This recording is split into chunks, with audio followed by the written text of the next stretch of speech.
चला बरं पटापटा जिमवाले आणि डाएटवाले तेवढे हजेरी लावा. ज्यांना डाएट आणि जिम करायचं नाही त्यांनी अजिबात हजेरी लावू नका. मूग डाळ भिजू घातली, नंतर ती मिक्सरच्या भांड्यामध्ये घालून त्यामध्ये आलं लसूण घालून पेस्ट केली.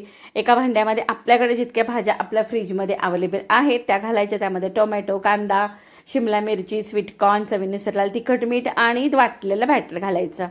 असं जे सँडविच मेकर आहे त्याला थोडंसं तेलकोट करून घ्यायचं. कढीपत्ता घालायचा मस्त हिरवागार आणि पांढरे तीळ घालून घ्यायचे. अगदी हेल्दी प्रकार आहे. तुम्ही जर हा प्रकार सकाळी एकदा खाल्ला तर तुम्हाला दुपारपर्यंत कशाचीही गरज लागणार नाही, इतकं पोट भरलेलं राहतं. आणि ते बॅटर घालून घ्यायचं आहे. छान दोन्ही बाजूनी शेकून घ्यायचं आहे. मस्त असं हेल्दी सँडविच तयार होतं. भरपूर भाज्या, मुगाची डाळ असलेलं सँडविच आठवड्यातून एकदा आपल्या डाएटमध्ये नक्की समावेश करा. आवडला तर नेहमीप्रमाणे लाईक कमेंट करून जावा.